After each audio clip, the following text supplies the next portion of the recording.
Sorry about that. All right, well, welcome everybody. Thank you for joining us. My name is Duran. I work with the Climate Center, a California-based policy nonprofit working on Climate Safe California. And part of that is our webinar series, Investing in Climate Action for Jobs, Health, and Equity. Some of you have attended some of our earlier webinars. For some of you, this may be the first time. So let me just mention briefly what we're covering today and what we're going to be discussing in our upcoming webinars. Today is one of the most critical issues on the agenda, investing in workers for a fossil fuel-free world. You know, as we move closer towards a cleaner and more equitable future, we need to ensure workers who make a living extracting and refining oil and gas and maintaining our transportation infrastructure have the opportunity to continue to support their families and their communities. So we're going to hear from labor leaders and economists about what investments are needed to ensure that the workers don't bear an undue burden as we phase out fracking and oil extraction here in California. Super interesting topic. We've got Professor Robert Poland from University of Massachusetts, Veronica Wilson from the Labor Network of Sustainability, and Norman Rogers from Steelworkers Local 675. So prepare your questions. We're going to have plenty of time for questions. I do want to mention we do still have 2 more webinars in this series, as well as a lot more interesting topics for you guys to learn about. We have a webinar in June on investing in building electrification. And in July, investing in farmers who sequester carbon. All of these are critical parts of Climate Safe California. In a moment, I'm going to turn it over to my colleague, Mark Victoria, to tell you a little bit more about that before we turn to our first speaker. But first, I'd like to thank our sponsors. Slight oops on the slide there, I apologize. But all of these organizations and companies have supported this webinar series and support our work. And I want to thank them all: River City Bank, Summit State Bank, Y Green Energy Fund, Blue Planet Energy, Silicon Valley Clean Energy, LADWP, thank you for being a part of this, Terra Verde Energy, MCE, the Bay Area Air Quality Management District, and Peninsula Clean Energy. And I think you can see from the array of sponsors and from the array of incredible promotional partners that we have from around the state that this movement to a climate safe California is indeed a collective effort. And we thank all of you who are here today and all of the folks who have helped us support and promote these webinars for your work. So thanks to all of these organizations for being part of our promotional partners family. So at this point, I'd like to turn the mic over to my colleague, Mark Victoria, longtime labor organizer, new member of the Climate Center team. Mark, why don't you introduce yourself and give us a little bit of context?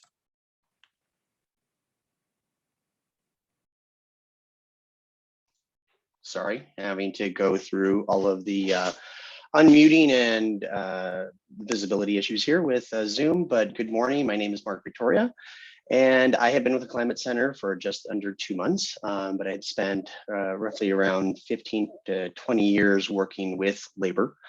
And so I'm just going to go ahead and share my screen here and just kind of give a little bit of background about what the Climate Center has been working on. And really kind of the reasons for why we're here today. Can everyone see the shared screen? Because I'm just seeing myself and not the shared screen. We see it fine. Okay, perfect. All right, wonderful.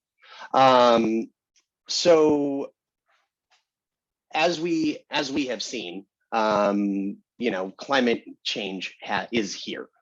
It's, you know, the UN Secretary General has called that this is a code red for humanity. We have an extremely brief and rapidly closing window of opportunity to secure a livable and sustainable future for all. This is from the IPCC assessment report, which was released in 3 different reports, and even the third one was very dire for humanity. No temperature rise is safe. Rapidly warming climate is the greatest threat to global public health. Increasing health impacts are especially affect communities of color, low-income communities, and working class communities, because that is where a lot of the extraction industries are local, and those have deleterious effects on the local health. Being an asthmatic, I am very much aware of how much pollution, the cleanliness of the air have an effect on all of us. In the Western United States and actually the Western North America, we are seeing the worst mega drought that we have seen in over 1,200 years. This threatens the Dust Bowl. Threatens a Dust Bowl in agriculture and our agricultural economy by as early as 2027. In 2015, drought cost the state over $2.7 billion and lost 20,000 ag jobs within California. And if you've traveled between LA and Sacramento over the last 20 years and looked out over the state, you've seen an increase in desertification across California. Delayed climate action is going to cost lives and dollars, bankrupting our future. And as we've seen at this point in time, globally, we're seeing that 9 of 15 global tipping points are now underway. And these are going to be cascading effects, which when one tipping point starts to go down, it's going to affect the other one, rapidly causing changes down the domino lines here. The climate reality is outpacing the policy that we're doing, but some leaders are now stepping up. California has always been in the lead for many, many years, but recently California has fallen behind. And our Assembly Speaker, Anthony Rendon, in Glasgow this year said, I don't feel that we in California are leading the world anymore as it relates to climate change. So as we're seeing these drastic effects taking place around the world, new international targets and national climate, other cities and countries are tackling this at a much faster rate than we are. The EU is now cutting greenhouse gas emissions, that's what GHGs are, by 55% by 2030. The UK down 68%, Denmark, even within the country, even within the United States, Rhode Island is looking to go 100% greenhouse gas free electricity by 2030. Washington State increasing their zero electric or their electric vehicles, zero emission vehicles target sales by 2030. City of Los Angeles by 2030 is looking to be 97% greenhouse gas free. And even the president is looking to have more aggressive cuts than the state is at this point in time. So as the nation and the world are looking to California to lead for a climate safe future, as California goes, so goes the world. But guiding principles for California, for climate safe California targets, policies and programs, this is what we're focused on. We want to ensure that any of the policies that we're looking at are based on the latest science. One, that we ensure a just transition for all fossil fuel workers. We want to make sure that no one is left behind as the global economy moves towards green energy. And then third, we also want to prioritize climate justice and equal access to climate solutions. Currently, we have many, many solutions, but we just need the political will to be able to achieve carbon negative and equity positive. So one, we need to accelerate the phase out of fossil fuel development, production, refinement, and use, which is 3 times the deployment of renewables, including local distributed clean energy and storage, electrify the transit and buildings. Number 2, we need to scale up protection, conservation of nature and nature-based sequestration of natural working and urban lands. We need to invest in community resilience, engaging with communities. And number 4, we need to fund climate action with a tune to $12 to $20 billion a year and leverage private sector money to be able to do this.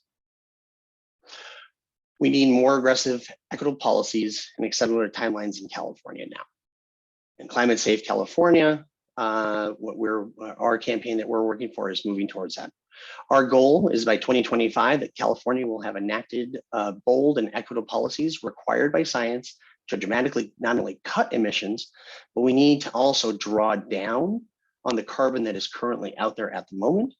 And so we need to scale up our natural carbon-based sequestration and secure resilient communities for all by 2030, inspiring greater global action. Excuse me. The challenge is that for us to be able to get to that bold, equitable climate action, our legislation is stymied in Sacramento. And there are a lot of political forces that are fighting against this at the moment.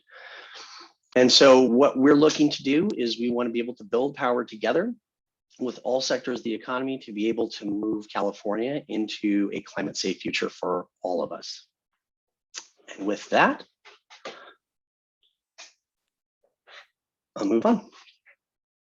Thank you, Mark. I really appreciate it. That's a great summary of Climate Safe California. Before we move to our first speakers, I'd just like to draw all of our attendees' attention to the link that my colleague Nina just dropped into the chat, which will allow you to join over 1,500 organizations, nonprofits, elected officials, including Congress members, California state senators and assembly members, and others who've endorsed Climate Safe California. If you think what Mark said makes sense, you can click on that link and add your name to that list. If you've already done so, I want to thank you very much for doing so.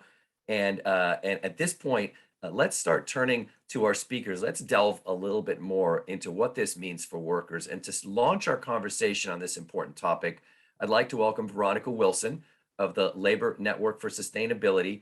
I'm going to avoid detailed introductions. If you'd like to click on the bio, I'm going to ask my colleague Nina to drop that link in the chat so you can read more about Veronica, but I want to give the time to you, Veronica. And so the floor is yours to help frame the conversation and get us ready for Professor Pollan. Please.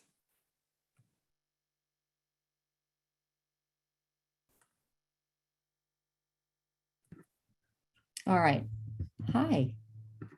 I think you might be able to see a screen with the name of the organization I work with. Is that true?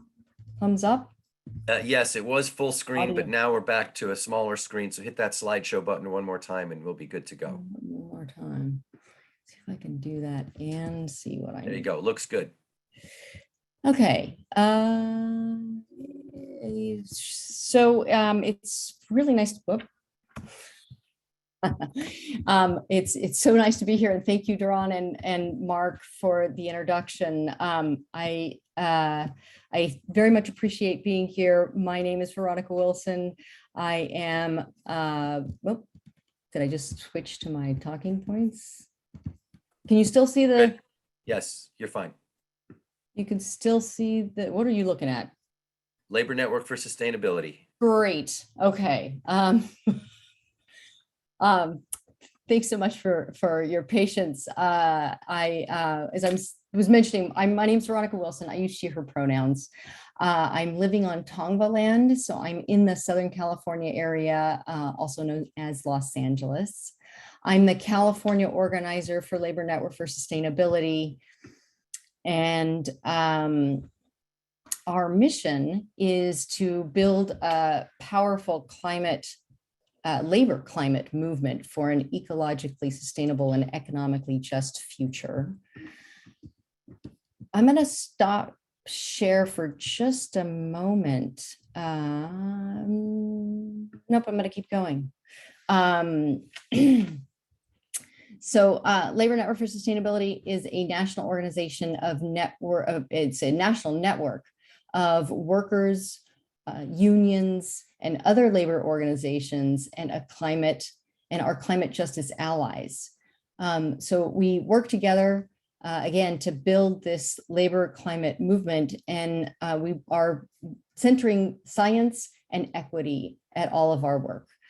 IPCC reports, as Mark mentioned, have told us we need to reduce greenhouse gas emissions, and we're far behind schedule. LNS had seen reports by Dr. Pollan. His reports provided economic analysis of clean energy investments for states like New York, Washington State, Colorado, just to name a few. And a group of unions here in California asked if we could look at emissions reductions policy impacts for this state. So LNS and Jobs with Justice San Francisco wanted to help a group of unions that were interested in finding some of those answers. And we wanted to know what investments could get California to existing greenhouse gas emissions reductions targets. And the group of unions we were working with are in healthcare, education, in oil and gas, among other industries. And we knew it was important to address the climate crisis and also the racialized wealth gap and systemic inequality in the state. So we gathered a list of questions specific to California.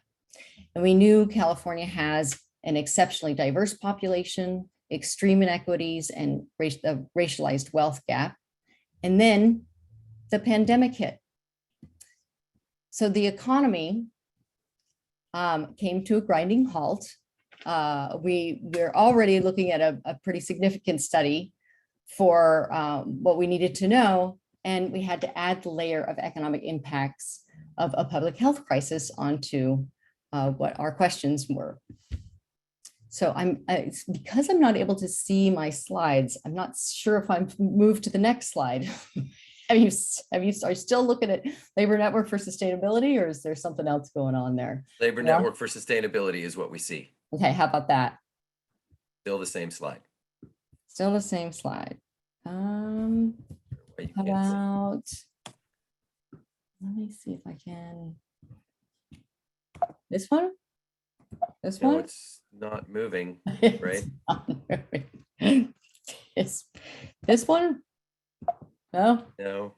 Oh, my buttons aren't moving my slides. So appreciating your patience. I don't have buttons to move the slides, so we might just is someone else well, it's okay. We can just, sorry, I You have to could- stare at the name of the organization the whole time. There were slides, but it's okay. I'll just keep going. When we asked Dr. Pullen the questions about what investments it would take to both recover from a pandemic and mitigate the impacts of climate change, he produced a report, a program for economic recovery and clean energy transition in California. And his findings were encouraging. We can create 1 million jobs. We're talking about cutting greenhouse gas emissions by 40% below 1990 levels by 2030 and reaching carbon neutrality by 2045. It'll take more work to make sure the climate agenda can prioritize union jobs, workers' rights, and racial justice. And we have to be clear that there will be a need to support workers facing displacement and communities now dependent on fossil fuels. We leave it to Dr. Pullen to provide details and numbers. I'll just mention sectors to show that while investment in the clean energy transition is certainly primary, we also need investments in more than one sector. And when I say investment in the sector, I'm mainly talking about people who will do the work safely and be able to sustain families. For the clean energy transition, we need to expand it. The clean energy sector is at the heart of an equitable transition. We need to expand the public sector to ensure provision of critical services. We need investments in reliable and accessible public transportation and in the caring economy and public education. Many California workers understand that the need and urgency to confront the climate crisis is here, it's now. So workers need to be in the lead to talk about standards in climate investments and what makes a quality career. And some investing in workers is vital to a climate safe world and California's future in it. And I will pass it on to Dr. Pullen. Thank you, Veronica. If you would just stop there you go. And sorry you had trouble with your slides. We will make those slides available in a follow-up email, so folks will be able to see some of the details that Veronica was talking about. We want you to thank you for being here and for your work. And now to talk more about what this really means. What are we looking at, Professor Pullen? What are we looking at, Bob? What is this actually going to look like from your perspective? You've done a lot of work on this. Very curious to hear your thoughts on this subject. Yeah. Well, thank you very much for organizing this. Thank you for having me.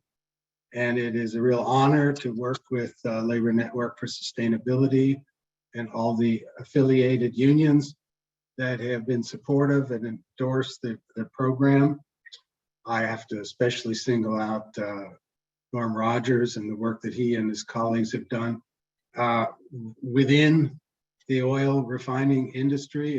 It's a big challenge. So as Veronica said, we were asked to look at a program through which California can achieve its own emission reduction targets of a 40% reduction relative to 1990 and to be at zero emissions by 2050.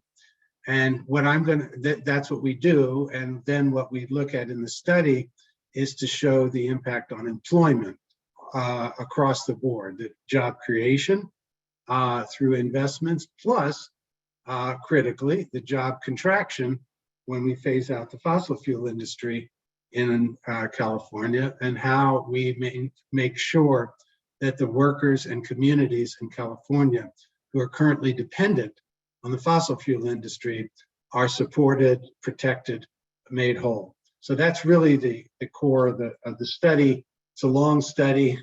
I don't expect people to read it all, but I'll give some highlights, especially with respect to employment. So to give you the broad brush of the whole study, these are the sections. So as Veronica said, we do have a section that talks about recovery from the pandemic, which is ongoing at present, but this gives us some better foundation for understanding how investing in a clean energy economy can help pull and sustain an equitable recovery over time. So then we actually look at the clean energy transition, meaning how we hit those emission reduction targets. Excuse me. And then from investments in clean energy to jobs. Investing money in anything will create jobs. The question is how many jobs and what kind of jobs. And so that's what I want to go through. We then, as Veronica mentioned, we extend the analysis out somewhat further, not just on clean energy investments per se, but in manufacturing, infrastructure, land restoration, and agriculture, all of which also contribute to hitting the emission reduction targets. So then we can see the overall investments and the job creation resulting from them. And as Veronica said, and as I'll show you, that's in the range of about 1 million jobs. Then we look at the contraction of the fossil fuel industry and its impact on jobs and communities. So that's basically it. I will mention briefly a bit on financing, because I always get the question, well, how are you going to pay for this? There's a lot of ways. I'll show you an example. Okay, so as Mark said, and as Veronica said, California has been a leader in terms of climate policies. Maybe we aren't so much, and when I say we, I used to live in Riverside, California, so I still feel like a Californian. Maybe we aren't so much anymore, but there were reports just in the last week or two about the achievement over 2020 of hitting the 60% of electricity came from renewables and nuclear, meaning all non-emission CO2 emissions sources. And that sounds really good, and it is positive development. But just to put that in context and to show the magnitude of the ongoing challenge, even with this, we have to understand that in California at present, 80% of energy consumption is for non-electricity production.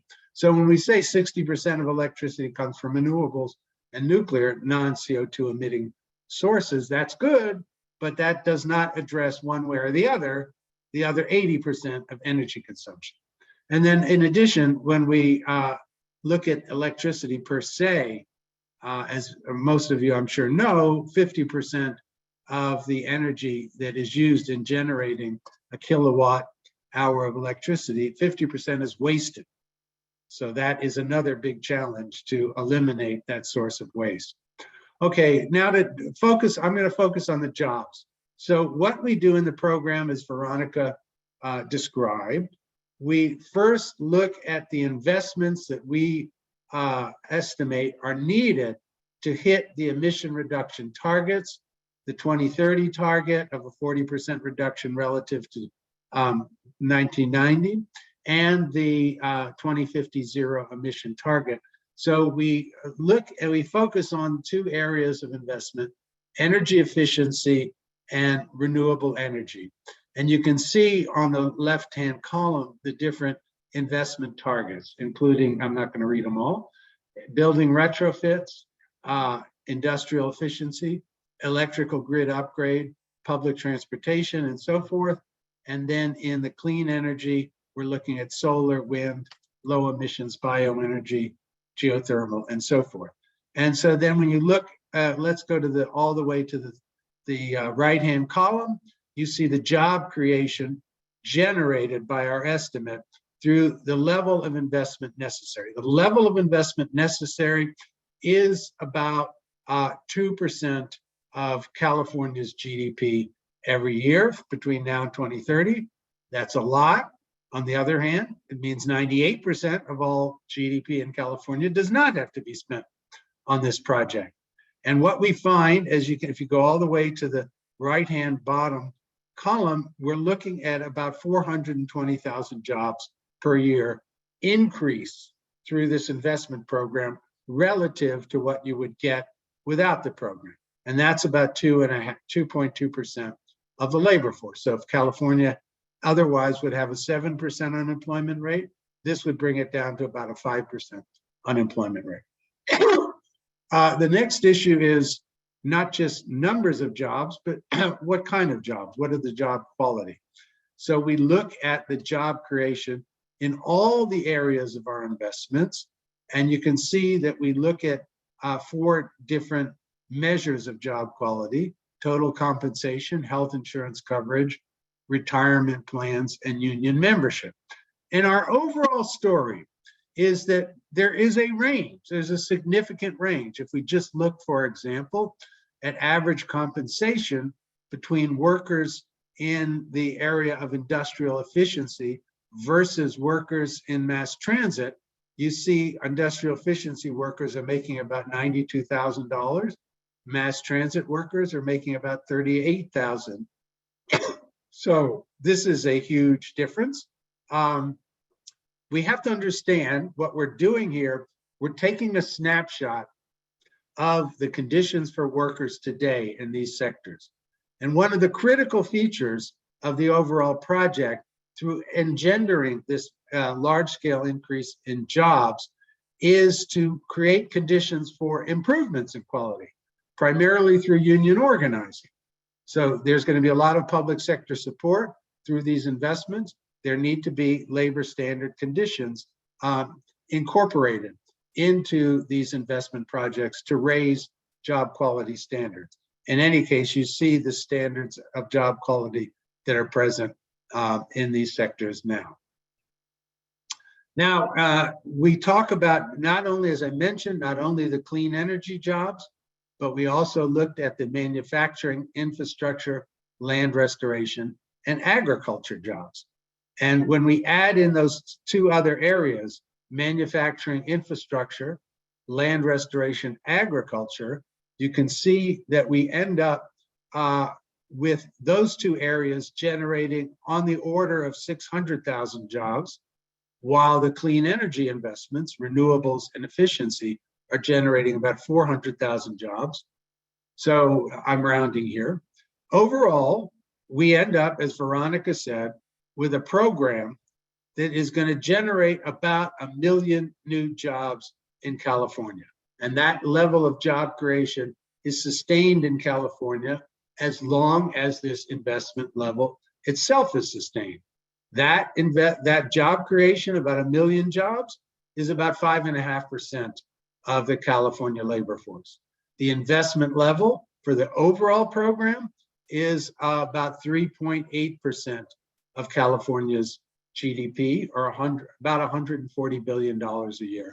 $140 billion a year in a transformative investment program to achieve California's targets of emission reduction and sustaining agriculture and land restoration, as well as supporting infrastructure, public investments. Okay, now the next big question, the next big theme, and is we have to confront the reality that there will be job losses. These will have significant impacts on families, on workers, and communities. And that's for why we have to build a just transition program that is robust to address this. So to get that, we have to get some basic metrics of what we're looking at. What you're looking at here are the number of workers in the fossil fuel industry in California, as well as affiliated industries. And you can see the full list of the industries we look at. It amounts to about 112,000 workers, 0.6% of the California labor force. So by 2050, for the most part, these jobs are going to be phased out, all 112,000. But that's critical to understand that they're not all going to be phased out tomorrow. They're going to be phased out between now and 2050. And a significant part of the just transition is to establish a smooth path of phase out such that we can achieve maximum benefits for the workers and communities.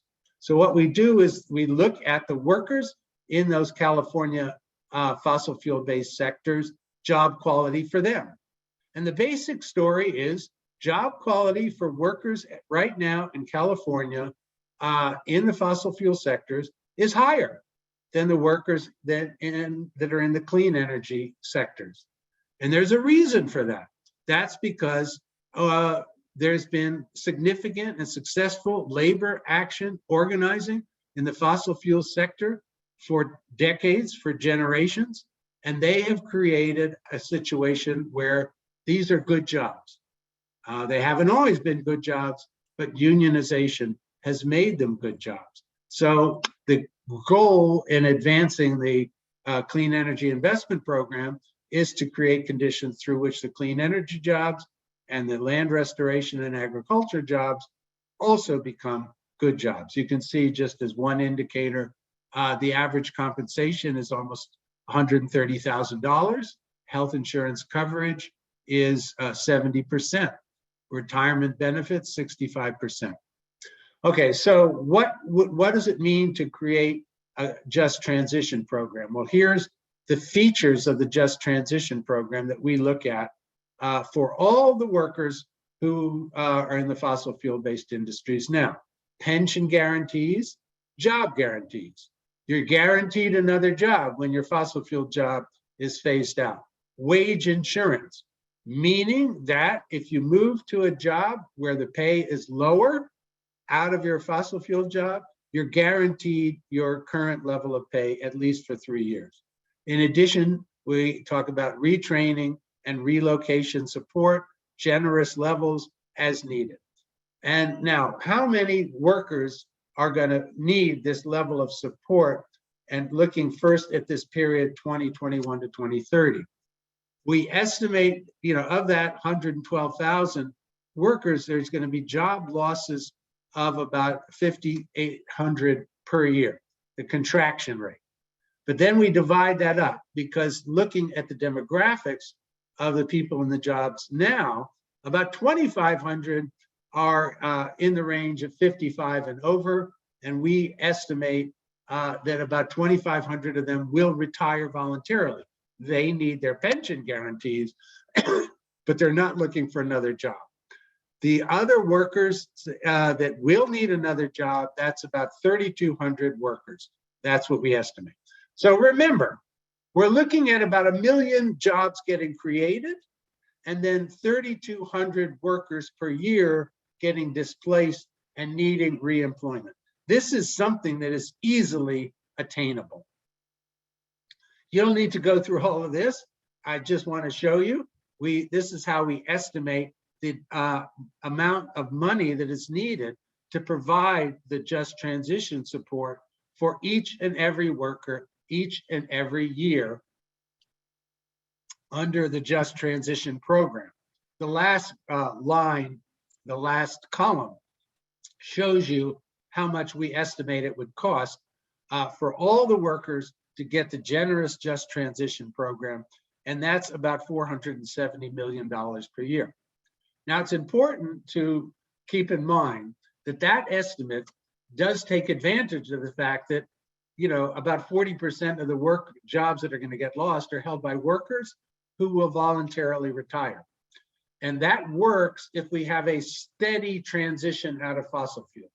If we don't have adequate policies to implement a steady transition, and if therefore alternatively we have very choppy, or what we call episodic transition, where nothing happens for a few years and then all of a sudden some plants shut down, it becomes the transition program becomes more expensive, because we aren't able to take the same advantage of helping workers who are going to voluntarily retire.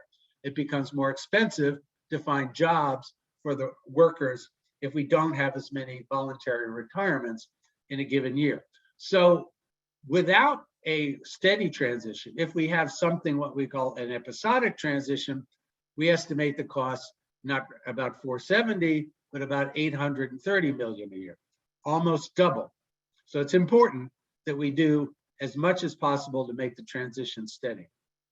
Overall, though, either a steady or an episodic transition, these numbers, these costs are extremely low relative to California's estimated GDP between now and 2030.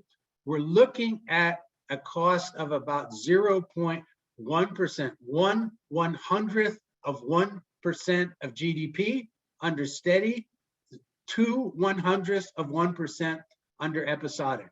There is no reason why California cannot support each and every worker whose job is phased out generously. That's our bottom line conclusion here.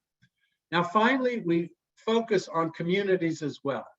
And there's 3 communities that have high concentrations relative to the rest of the state of fossil fuel-based workers: Kern County, Contra Costa County, and LA County. And as you can see, they constitute about 50% of all the fossil fuel employment in the state. Most importantly, in Kern and Contra Costa County, they not only have high concentrations, but it is a high number relative to the overall community. So if we look at Kern County, has the highest share of overall employment in fossil fuels at 3.2% of overall state employment. Whereas LA, there's 29,000 jobs, but it's only 0.4% of employment. So we're going to focus on what it takes to make sure Kern County, Contra Costa County can have a smooth transition in the community out of fossil fuels. And here's quickly how we show it. So Kern County is about 2.3% of California's overall population. That's what we have here. Now, what we do, and this is just for illustrative purposes, you can come up with a better program, I'm sure. But for illustrative purposes, we say because Kern has a high concentration of workers, and it is a large share of its overall employment in the county, they get double the investment level relative to their share of population. So they have 2.3% of California's population is in Kern. We are assigning 4.6% of the overall budget to investments in Kern County. And when you do that, you see that you're going to get about 30,000 jobs generated in Kern County on average between 2021 and 2030. 30,000 new jobs in Kern County. Now, what about the job losses? We go through that same exercise with a steady contraction in Kern County, and our number down at the bottom, after we take account of voluntary retirements, is about 400 people per year need to be re-employed. 400 per year in Kern County, with the highest concentration of fossil fuel workers. We need to take care of those 400 workers every year, and we are creating 30,000 jobs. Again, that's the core story. A massive expansion in job creation relative to the jobs that are going to be displaced. So just finally, how do we pay for it? Again, we can think of a lot of ways to pay for it. As I said, the overall program is about $140 billion per year, 3.8% of California's GDP. We, for purposes of illustration, we assume about 50-50, 70 billion public spending, 70 billion private spending. And then again, roughly we say, well, what if the federal government provides 30 billion, the state provides 40 billion? If the state were to provide 40 billion, that number is roughly equal to the current state budget surplus. So this again is something that can be easily financed even out of the state budget surplus. Let's assume the state doesn't run a surplus every year. Of course, we can't assume they're going to run it. So let's assume the state borrows at 2%. That would mean that the state is paying $800 million a year to cover its 40 billion in investments. And again, that is a very low number. It is 0.4% of the state's general revenues as of 2022. So the overall point, the details of the numbers aren't critical. The overall point is this is affordable. It can take care of all the workers and the communities that are most negatively impacted through a phase out of the fossil fuel industry. And we're going to create 1 million jobs for California. And finally, we're going to hit the emission reduction targets. That's the essence of the program. Thank you. Thank you so much, Bob. A lot of great information there, and we've got a ton of questions. Veronica, I'd like to bring you back into this conversation to address a couple questions before we turn to Norman Rogers of the United Steelworkers. And if you could turn your camera on, Veronica, I'll know you're with us. But perhaps I'll pitch this question to both of you guys, because I think it's really an interesting one. I'm going to rephrase it a little bit, but the question is about the strength and power of the fossil fuel industry that has succeeded in stymieing a lot of legislation and sort of roadblocking a lot of the change that we're talking about here. So someone points out they dominate our politics and our culture. So how do we organize around a political solution? Veronica, I'm curious, like, what are the key things that you think we need to be communicating in light of this strong headwinds of the fossil fuel industry? How can we organize around exactly what Professor Poland is talking about? What are your thoughts on that?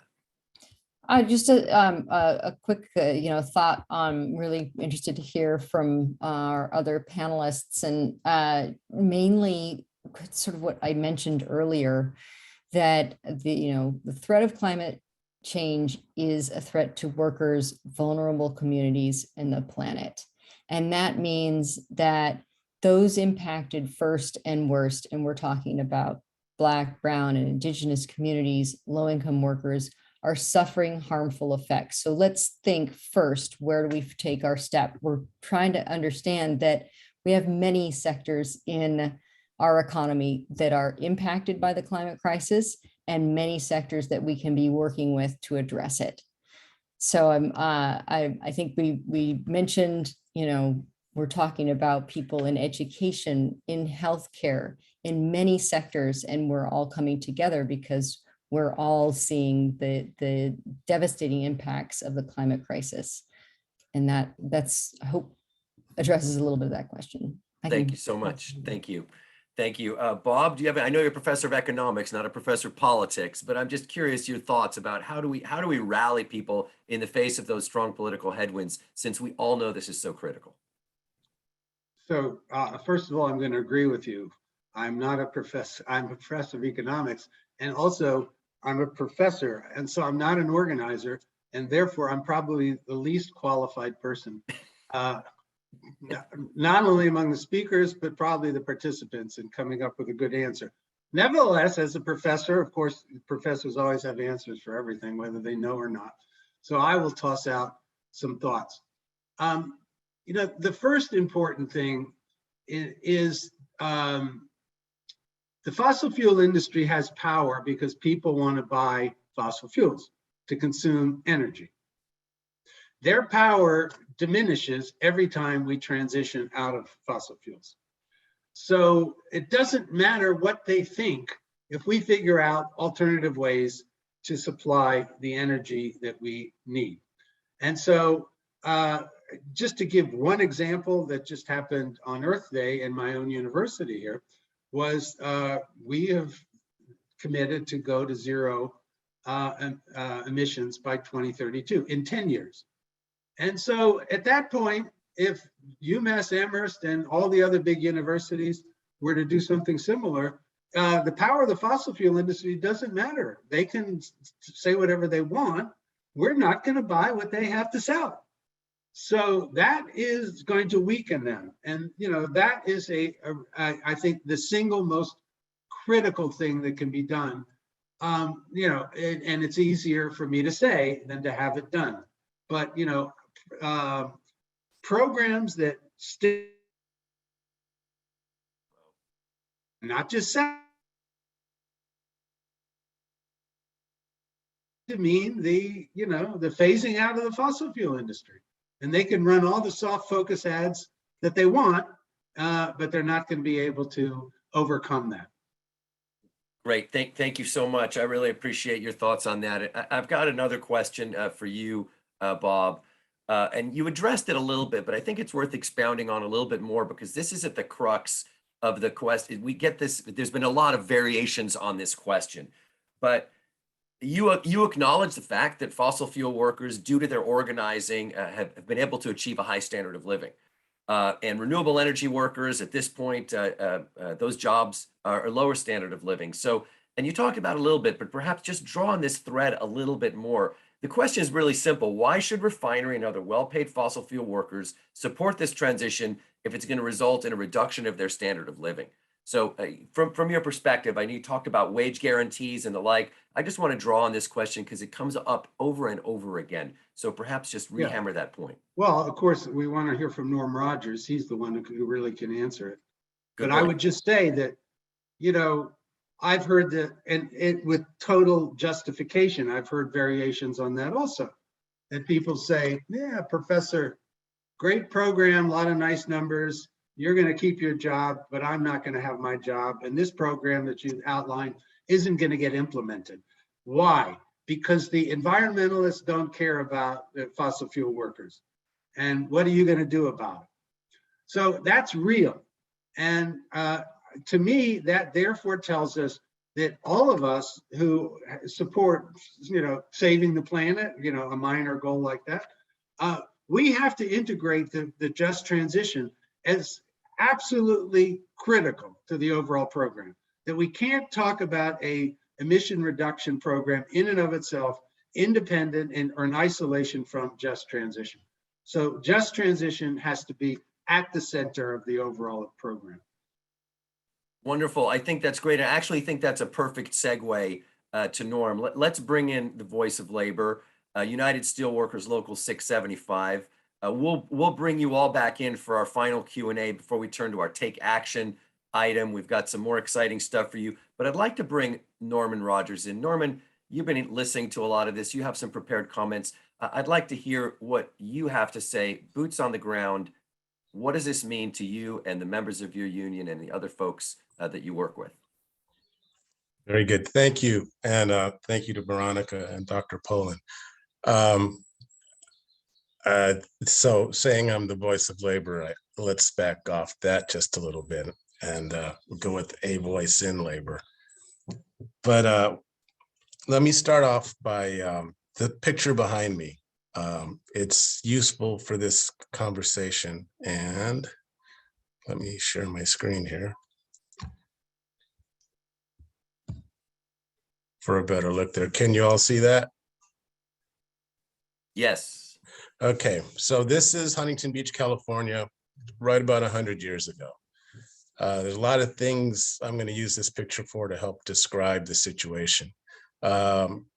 First off, if we picture each one of those oil derricks as a home and that collection of oil derricks as a community, what we're asking is for things to go the way we need to see the climate change policies met, is that those folks lose their jobs.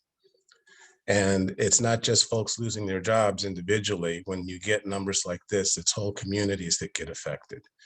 And so that moves into the tax base that goes away when the refineries themselves close, and also the tax base that is lost from individual citizens paying property taxes to support fire departments, police departments, going to Pizza Hut after a soccer match or donating to the church. All those things are impacted. So there's a very real need to see that these folks have a place to go, that our folks have a place to go. And so the jobs piece is key. The jobs piece is huge because nobody wants to step off that cliff without somewhere to go. Those that can retire, that's good. Those that are not able to retire and are, in the middle of their careers, there's support needed for that. Folks that are just starting out, they can be moved into other areas. Dr. Poland's report lays out where jobs can be created. and how to move in that direction. In the end, it's going to be political will that makes it happen. And part of that political will is going to be our folks being recognized that we've done the right thing. And by the right thing, I mean, we provided roofs over our heads for our children, for our families. We've provided food on the table. We've supported communities, and we've done this for 100 years. And everyone has benefited from what has happened, whether it be you're able to hop on a plane and go to Paris, whether it's fueling up an RV for a family vacation, whether it's down to the plastics that are used for syringes that we've used to battle COVID, or for our cell phone cases. Actually, when you do the calculations on how much, where fossil fuels go, it's just under 50% that actually go to fuel. There's a number of other areas where how fossil fuels are used. So all that needs to be taken into consideration. And like I say, it's an economic thing, and excuse me, it's a political thing. And the politics is, for our folks, my rank and file are as divided across our numbers as the political landscape is across the country. We have folks that don't think there are climate change issues. And actually, they can hold those thoughts. That's fine, because what's happening is the drop in demand. And that's what we have to prepare ourselves for. Volvo is not going to be making fossil fuel powered vehicles after 2025. They just recently had a flight, United Airlines had a flight that had no fossil fuel products on it. It was all renewable products from Chicago to Washington, DC, if I remember correctly. And so the demand piece is going away. So there is going to be that contraction that's been spoken of. As Dr. Poland had pointed out, LA County, Kern County, Contra Costa, where there's heavy industry in fossil fuels, those areas are being hit already. And in particular in Martinez in 2020, the Marathon refinery there, because of lack of demand, because of COVID, they closed up their refinery, or actually scaled it down to renewable diesel. But that meant they only needed like a quarter of the workforce they had. So there's about 400 people now that have been out of work since about September of 2020. But the right thing is done because they're making renewable diesel, but there's been job loss. So we're not looking at this as something that's coming, which it is, but this is also something that's already happened. And if there is no plan moving forward, then we risk ending up, hold on here.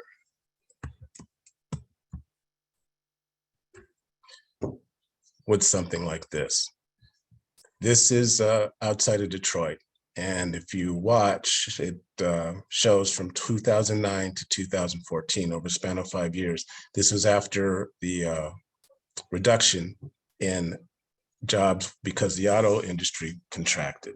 But we've seen similar things when coal mines have closed. We've seen similar things when steel mills have closed. And we've seen this because there wasn't a plan other than retraining. Retraining is the first thing that comes out of folks' mouths, which is perfectly good and fine and helpful, but retrained for what? If I lose my job on Friday, where do I go on Monday? I'm told I'll go to retraining. I go to retraining on Monday, I receive my training, I finish up on Friday, where do I go on the following Monday? So jobs is the key piece. Jobs is what's going to bring us to where we need to be, to keep us where we need to be. And going back to what I mentioned about different counties having different needs, LA, Kern, and Contra Costa having that heavy influence with fossil fuel production, well, counties like San Diego don't have that so much. And so what the transition looks like there is quite different. But the one thing that encompasses everybody statewide is that there's a need for jobs. So whatever you can do, whoever you have to, that the job creation piece is first and foremost, rather than after the fact, we get a bunch of people trained up for we don't know what, it would be greatly appreciated. And it makes it easier for folks that don't necessarily see the climate change issue in the same light to lessen their tensions because there's some place to go. Right now, it doesn't seem like there's a place to go. We just hear we're going to close up refineries and that's going to be that. And as was mentioned, that there's a reduction in the quality of jobs and the quality of life with given what the suggested jobs currently pay. Back to the previous slide, those jobs 100 years ago, they didn't pay well either, but there's been 100 years worth of collective bargaining that have got things to a position where folks can afford to live in Southern California. And that process has to be jump-started as we move people out of refineries and into other employment. Let's see here. Yeah, I'm gonna say that knowing what we know, what we've seen happen with the auto industry and coal mines and steel mills, and the other example was relayed to me earlier this week, what happened when we closed up military bases. It did not go well. So we know what bad looks like, and we know where bad stems from, and that stems from not having a comprehensive plan. Dr. Poland has put that plan forward. It'll need testing and tweaking, but any plan does. But at least it gives us a framework to start with and move things forward. And I will move on next here. So this is just over 100 years ago. And it says San Francisco, a trip down Market Street in 1906. I've relabeled this as Midnight Sunday in Los Angeles. And I did that because when it's midnight in Los Angeles, it's 5 p.m. Monday in Sydney. It's 8 a.m. in London, Monday morning, and it's 3 p.m. Monday in Hong Kong. The issues that are currently being faced as far as where do I charge my car, what jobs are going to be available, or what happens when I lose my job, these things are being worked on 24/7 around the world. So the pace of change is increasing, and meaning the pace of the change that needs to happen here needs to increase as well. And not in an undisciplined manner, but something following what Dr. Poland suggested, Dr. Poland has suggested, and listening to workers and listening to communities. With this picture, if you look on the left-hand side, you see largely horse-drawn carts. So there's people that are manufacturing the wagons, manufacturing the wagon wheels, the bridles. You also got the people that own those carts and horses and saying to themselves, I can do 8 or 9 hours of work with my horse and my cart. What are those cars over there on the other side going to do? Where are they going to fuel up? How much can they really do? But we know now what that looks like. And we need to keep in mind that this scale of change is coming. It might seem slow right now, and people's patience isn't there, but it's coming, and we need to prepare our people to meet the challenge. And that preparation is having jobs for folks to go to. The transition plan that folks are looked after, that pensions are secured, or those folks really close to the end of their careers, but not quite to retirement, the wage gap coverage, all of those sorts of things. And I would include mental health help with that as well, because it's very devastating, even if you know it's coming, when you finally do lose your job. So with that, I will conclude my remarks. Thank you so much, Norman. I really appreciate it. And yes, to clarify, you're a voice, not the voice, but you're a good voice, and we appreciate you bringing your voice here today. Here's a question that Norm, I would love to get your thoughts on. It came in right towards the end, and just to reflect a little bit on this, but where do you think the most promising places are for job creation for the folks that you work with, the folks in your union? Where, we talk about retraining, you say the jobs. Well, so in looking at this clean economy, like where do you think are the places where steel workers specifically and other, labor force can be going? What do you think are some of the opportunities for your members of your union? So my take on that first is that we get the number of people that need to be transitioned, moved down to as small a number as possible. So those folks that can retire are pulled out, those closer to folks or close to retirement where retraining doesn't make sense, those folks get pulled out. There's a number of suggestions out there on what happens next as far as where we get our energy from. So some of it is doing electrical infrastructure work, which is out there. There's tons of work happening already because they've started now to stitch together the different grids to the point where they were pretty much separate before, largely East Coast, middle of the country, and West Coast. They're starting to stitch that together. So wind power off of Cape Cod can make its way here, or excuse me, electricity produced on the East Coast can make it out here. So there's those types of jobs. Then there's going to be infrastructure jobs as far as getting more charging stations. And I saw that question in the chat. There's going to be jobs. Oh my gosh, what is it? There's a island in Scotland called Orkney, and they're important because they're doing everything. They're doing experiments with wind. Not experiments, it's windy. So they're doing wind all the time. They're also doing solar. They're also doing waves. They've got barges off the coast. And as the tide comes in, it's operating to feed power, and they're capturing that. When the tide's going back out, the blades are able to reverse direction. And so they're capturing that. And that's actually quite predictable, because they know when the tides are going to be. So there's a number of different areas that I don't know the full extent that we're exploring them here, but whether we start manufacturing, we just need to start manufacturing here again and making it easy for that to be done. The Lithium Valley, all that's kicking up with battery making. We're making within our union, we have an electric bus manufacturing facility. And that's kind of taken a backseat to the manufacture of batteries. So there's a number of jobs that'll be coming as that increase on the renewable side kicks up. And again, if we can manage where folks go and put in project labor agreements for whatever work comes up, that our folks can move into those.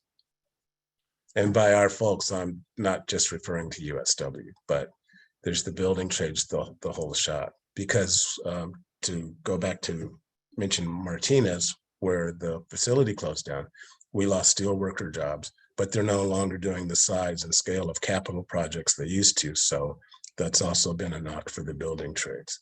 This is it's a yard wide, or not a yard wide, thinking too locally at work, but this is a statewide and even beyond a statewide problem. Because if we make changes here, it ripples across the country. Because if we're making and using electric cars in California, folks back east that are manufacturing mufflers, catalytic converters, those jobs need to be reconsidered as well. So the idea of what a fossil fuel worker is probably larger than what you initially think.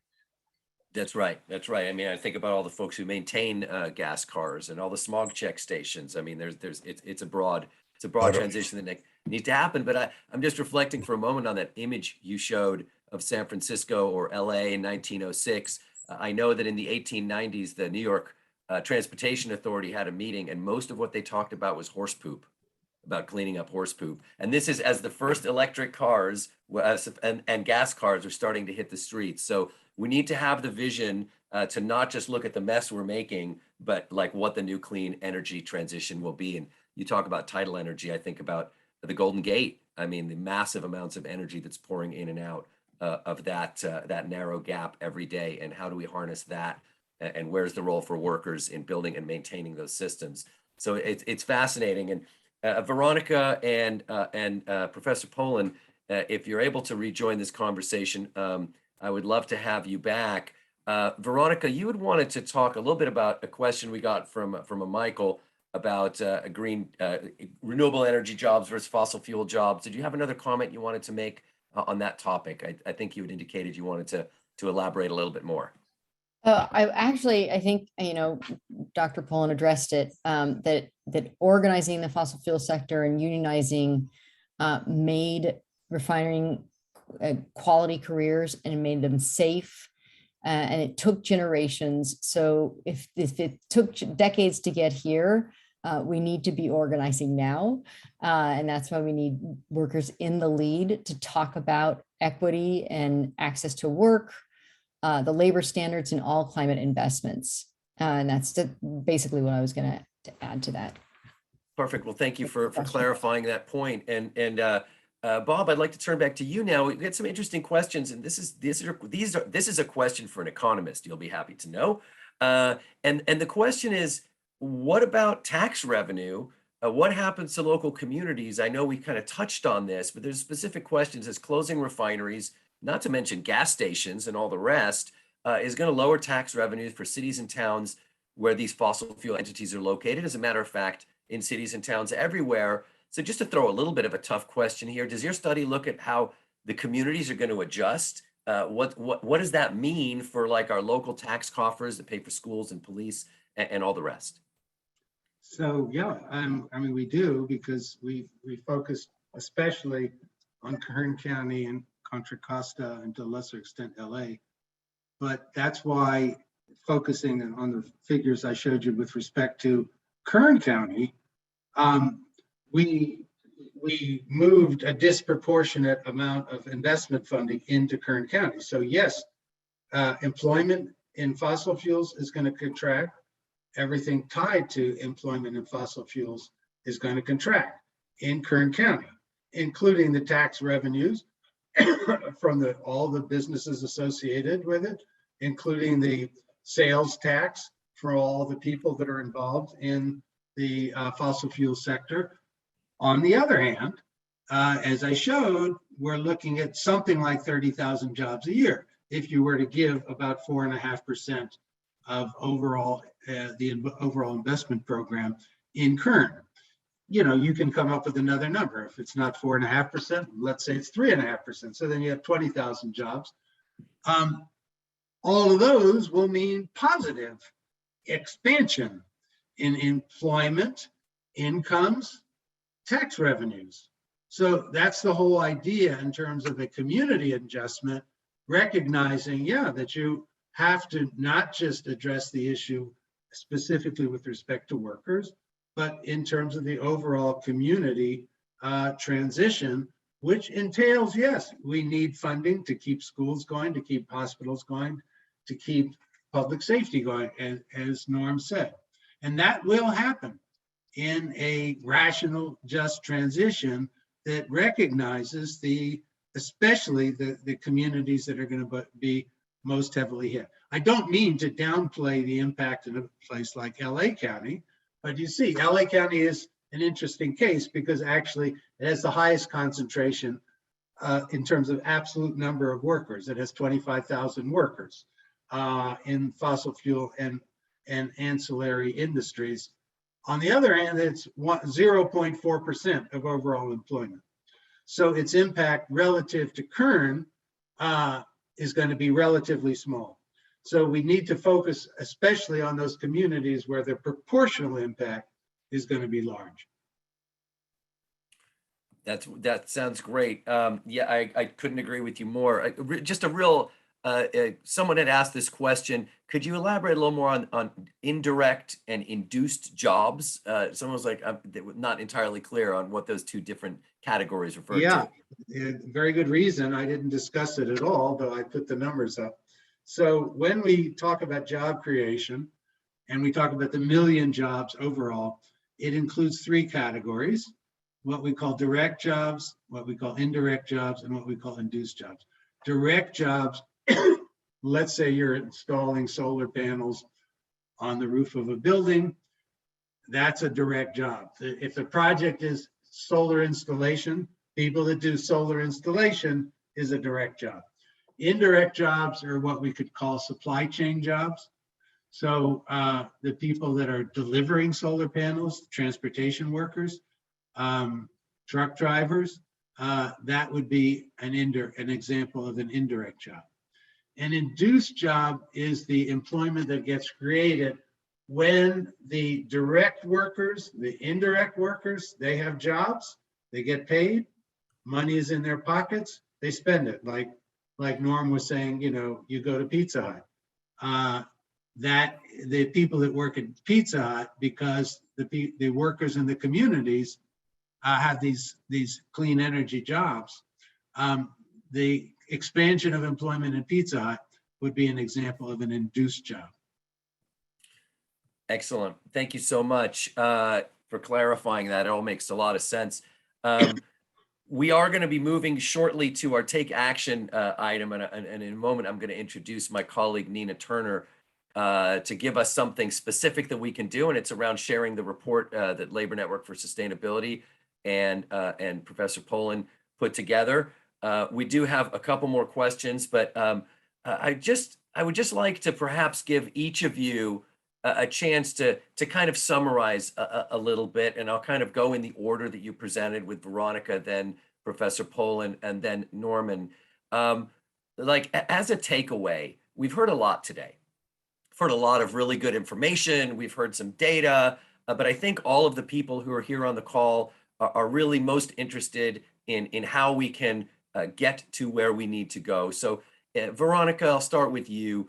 What would be the one takeaway if someone were to leave here today and someone were to ask them, what did you do this morning? They said, well, I went to this webinar. What's the one thing that you remember from that webinar? What would you like them to remember, Veronica? What do you think is the most important takeaway on this critical issue? Thanks so much, Doron. And I was going to try to squeeze like 5 things into that one takeaway, but I'll try to make it one. You can do a 5-part, 1 part. It's okay. No, it's not fair. But I think really workers need to be in the lead to talk about standards in climate investments and what makes a quality career. So if we're going to ask questions, I think that's where we need to ask first or listen first. And that's where I think it's important to just let workers be in the lead, talk about standards in climate investments and what makes a quality career. We'll check there. Thank you so much, Jess. Veronica, Bob, and I know that you've got a class you're teaching right at 11:30. So if we can, we're going to wrap just a couple minutes early so you can prepare for that. But I'd like to give you an opportunity. What's the takeaway? What do you think is the most important thing for someone to remember from all we've talked about here today? California is a bellwether. We need some positive examples that can then flood out all over the world. California should be in the leadership. People like yourselves, the Climate Center, Labor Network for Sustainability, Norm Rogers, fabulous levels of leadership, organizing, moral leadership. So people need to work within the framework that you guys are developing. The emission targets that California has are no longer, as Mark pointed out, are no longer in the lead, but at least hit them. Don't just talk about them. I did a project in New York State, similar, and under the previous governor, Cuomo, they had beautiful emission reduction targets. They missed them. There wasn't even anything in the newspaper about missing them. No penalties, no nothing, forgotten. They just said, let's do some new targets. So no, that can't work. You have to hit the targets. So make sure you hit the targets, and then you have to incorporate just transition. So the targets, yes, for climate, for emission reduction, investing is necessary to hit the targets. Investing will create jobs. All of that goes together. As Veronica said, they have to be good jobs, but then we have to have just transition. Thank you so much, Professor. And Norm, as a voice of labor, what is one thing you want the 100 or so people who are with us here today to remember and take away with them as they continue their work to help us achieve a climate safe future? I won't mention policy or jobs. it's an offshoot of policy, and that works out to be we're going to need allies for what we want to do, for what we want to accomplish. And it's inside the refinery and outside the refinery that these allies need to be found. And so some of the discussions and some of the rhetoric that I've experienced, heard,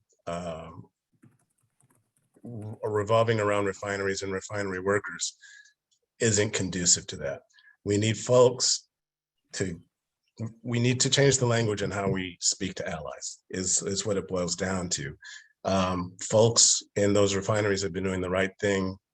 Again, back to a roof over the heads, food on the table for 100 years. With that 100 years, these jobs have become multi-generational. I've worked with folks that have been there 2 or 3 generations with the expectation and the hope that the next generation would be able to move into these jobs. And that's most likely not going to happen. So this is going to end up at the ballot box. And for those folks to vote the way that's needed, they need the support that there's someplace to go. They also need to know that they're not being pilloried for the profession that they've chosen to work in that has benefited everybody. And then also we need to keep in mind that what we do in California is also affecting the rest of the nation. Wonderful. I'd like to echo on something all of you said, which is that California needs to lead again. As Mark, my colleague, described at the beginning, Climate Safe California is a plan that can get us there. It puts workers first, as you mentioned, Veronica. It puts California in the lead, as you mentioned, Bob, and it takes care of workers at its core, as you mentioned, Norm. So I saw a bunch of you had endorsed Climate Safe California. We put the link out at the beginning. If you haven't and you're interested, please click on that link. You can learn some more. I'd like to bring in my colleague Nina Turner at this point, though, because she's got something else specific that you guys can do. And Nina, welcome to our conversation. What would you like to share with everybody here today? Hello, everyone. Just want to say thank you for participating in today's webinar. Showing up with us here today is one thing, but taking direct action is really how we see change happen. Like Duran just said, he dropped the link again for the Climate Safe California endorsement. If you haven't done so already, please take a moment to do that. It's fairly quick. But another action we're going to take today is sharing the California Climate Jobs Plan with your networks to make sure that more people know that climate action and good green job creation do go hand in hand. Achieving California's existing climate goals will create 1 million good jobs if we make right size investments today. This report explains how we can get there, what investments the state needs to make to bring everyone along with us. We will not get California's existing climate goals, much less the bolder goals that the latest science requires, without addressing the legitimate needs of labor. So to help us get the word out on this report, I'm going to share in the chat a few different ways that you can share this with your networks. This is a pretty quick and easy action. So if you look in the chat, you can share by email, Facebook, Twitter, or LinkedIn, or a link directly to the California Climate Jobs Plan website. So while you are all taking a moment to share that report out, I'm going to pass it back to Duran just to close us out. Thank you. Thank you so much, Nina, and thank you to all of our attendees. Thank you, Mark Victoria, newest member of our team, labor organizer, climate warrior extraordinaire. We're going to end just a little bit early today, partly because Jim Araby was not able to be with us. He had a family emergency. So we, I believe, have covered everything. If any of the speakers have anything else they'd like to say, please put your hands up. I'm not seeing that. I'm just seeing smiles. So I want to just take a moment to thank all the people who joined the webinar today. To remind you, we have more webinars coming. Go to theclimatecenter.org to find out about the other exciting topics we have lined up. I want to thank Veronica Wilson of Labor Network for Sustainability, Professor Bob Poland of University of Massachusetts Amherst, and Norm Rogers of United Steelworkers Local 675. I'd like to thank the three of you, not just for being with us here today, which we very much appreciate, but much more importantly for everything you're doing every single day to help us bring about a cleaner, climate safe future here in California and for the whole world. And as you saw in the chat, we had a lot of enthusiastic and very passionate people here today. I'd like to thank all of you, our participants, for being a part of this conversation. And I invite you to come back and join us at our next webinar in June on building electrification. And until that time, please keep up the good work that you're all doing. Thank you all for caring about this issue and for doing what you can to help bring about a climate safe future for us all. On behalf of the Climate Center, I thank you all for being here and look forward to seeing you next time. Thank you all so much. Take care. Bye-bye. Bye, everyone.